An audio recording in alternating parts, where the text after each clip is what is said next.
মধু প্রকৃতির আশ্চর্যজনক এবং ভয়ঙ্কর এক উপহার, যেটি পাওয়া যায় শুধুমাত্র হিমালয়ের দুর্গম পাহাড়গুলোতে।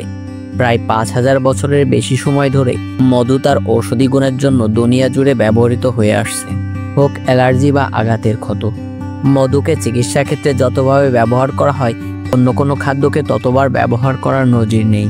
মিশরের ফারাওদের পরকালের যাত্রার সঙ্গী কিংবা সদ্যজাত শিশুর প্রথম খাবার মধুর ব্যবহার যেন সর্বসময়।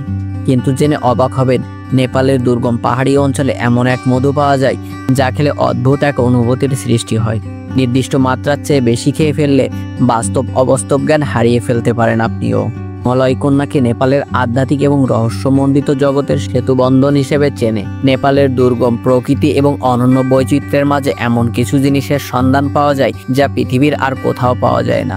এমন এক জিনিস হলো পাগলা মধু। বন্ধুরা, মূল ভিডিওটি শুরু করার আগে আপনি যদি আমাদের চ্যানেলে নতুন হয়ে থাকেন তাহলে চ্যানেলটি অবশ্যই সাবস্ক্রাইব করে পাশে থাকা বেল আইকনে একটা ক্লিক করে দিবেন। তো চলুন আর বেশি কথা না বলে মূল ভিডিওটি শুরু করা যাক। হিমালয়ের দুর্গম পাহাড়ি উপত্যকায় বসবাস করে পৃথিবীর সবচেয়ে বড় মৌমাছি। এই মৌমাছিদের নেপাল, ভুটান, ভারত এবং চীনের ইউনান প্রদেশের হিমালয় পর্বত এলাকায় 8200 থেকে 9800 ফুট উপরে পাওয়া যায়। তবে নেপালেই সবচেয়ে বড় মৌমাছি প্রজাতি রয়েছে যারা 3 সেন্টিমিটার পর্যন্ত লম্বা হয়। তবে আকার নয়, এই মৌমাছিদের বিশেষত্ব আসলে অন্য জায়গায়। এই মৌমাছি রডোডেড্রন নামে এক গাছের ফুল থেকে মধু সংগ্রহ করে, যার মধুতে গায়ানোটক্সিন নামে বিষাক্ত যৌগ থাকে। গায়ানোটক্সিন হ্যালুসিনেশন ঘটাতে পারে।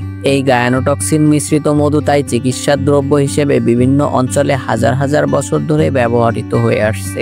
আর এই মধু একমাত্র নেপালের কুলুং উপজাতির লোকেরা সংগ্রহ করে, তাও বছরে মাত্র 2 বার। পর্বত শ্রেণীর পাদদেশে বসবাস কুলুং উপজাতি।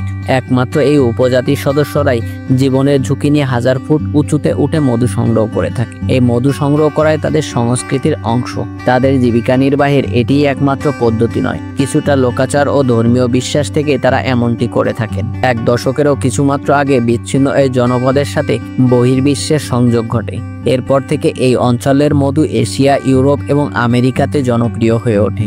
যদিও এর বহু আগে থেকে এই অঞ্চলে মধু চীন, জাপান এবং কোরিয়ায় ঔষধ হিসেবে ব্যবহৃত হতো। জেনফোন, অ্যারিস্টটল ও স্ট্রাবোর লেখায় এই মধুর উল্লেখ পাওয়া যায়। পশ্চিমা বিভিন্ন দেশে এই মধুকে ঔষধ হিসেবে ভাবা হয়।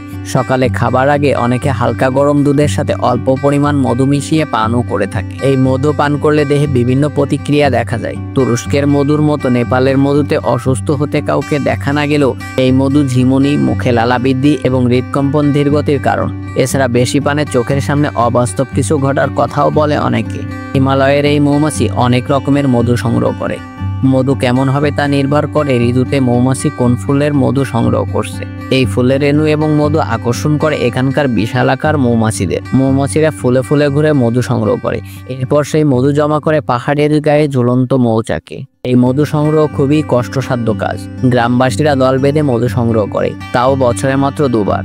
প্রায় 30 জনের মতো থাকে দলে। প্রত্যেকে মধু সংগ্রহ করতে যাওয়ার আগে দেবী রাঙ্কেমির কাছে প্রার্থনা করে। ওদের বিশ্বাস তিনিই তাদের রক্ষা করবেন। এরপর খাড়া পাহাড় বেয়ে প্রায় 4 ঘন্টা যাত্রা করে। তারপরে তারা সেই কাঙ্ক্ষিত জায়গায় পৌঁছাতে পারে যেখান থেকে তারা এই মধু সংগ্রহ করে। মধু সংগ্রহের এই রীতি যেমন প্রাচীন, তেমনি প্রাচীন মধু সংগ্রহকারীদের পোশাকও। এত বড় মৌচাকে আক্রমণ থেকে বাঁচার জন্য তাদের কাছে কোনো সুরক্ষাকারী পোশাক নেই। যে হাতের কাছে যেমন পোশাক পায় তাই দিয়েই কাজ চালায়। অনেক গ্রীষ্মের গরমেও শীতের সোয়েটার আর ট্রাউজার পরে। কেউ বা মশারি আর বাঁশ দিয়ে হেলমেটের মতো বানিয়ে মাথা ও চোখ রক্ষা করে। পাহাড়ের গা ঘেঁষে মৌমাছিরা ঝুলন্ত মৌচাকে মধু জমা করে। এখান থেকে মধু সংগ্রহ ঝুঁকিপূর্ণ, তবে কিছু নির্ভীক মানুষ হাজার বছরের ঐতিহ্য আর বিশ্বাসের কারণে জীবন বাজি রেখে মধু সংগ্রহ করে। প্রথমে তারা জংলিলতা এবং বাঁশ দিয়ে ঝুলন্ত মই তৈরি করে। বর্তমানে অবশ্য আঁশের তৈরি দড়ি ব্যবহার করে তারা এই মই তৈরি করে থাকে। তারা এই মই ঝুলিয়ে দেয় পর্বতের গা ঘেঁষে যেখানে মৌচাক রয়েছে। এরপর একজন দলপতির নির্দেশনায় দলের সদস্যরা মই বেয়ে ধীরে ধীরে নামতে থাকেন। একজনের হাতে থাকে 25 ফুট লম্বা বাঁশ, যার মাথায় ছুরি বাঁধা হয় মৌচাক কাটার জন্য। কারো পিঠে থাকে বাঁশের ঝুড়ি এবং হাতে থাকে কয়েক মুঠো জ্বলন্ত খড়। সবার গায়ে থাকে ভারী এবং মোটা পোশাক। একদিকে গরমে নাজেহাল অবস্থা, অন্যদিকে এক হাতে ঝুড়ি আর বাঁশ সামলানো এরকম ঝুঁকিপূর্ণ অবস্থায় মৌচাকের কাছে পৌঁছায় তারা। কিন্তু আসল সমস্যা শুরু হয় এখান থেকেই। মৌচাকের যত কাছে তারা পৌঁছায়, মৌমাছি তত আক্রমণাত্মক হয়ে ওঠে। প্রত্যেকের উপর এই 3 সেন্টিমিটারের দৈর্ঘ্যের মৌমাছি তাদের বিষাক্ত হুল নিয়ে আক্রমণ চালায়। এই অবস্থায় কোনো সাধারণ মানুষের পক্ষে সমুদ্রপৃষ্ঠের 1000 ফুট উপরে এক হাতে বাঁশ আর দড়ির মই ধরে রাখা অসম্ভব হলেও কুলুং উপজাতির লোকেরা এই অসম্ভবকে সম্ভব করেছে। বাঁশের সাথে লাগানো ছুরির খোসায় মধুবর্তী মৌচাক এসে পড়ে নিচের ধারে।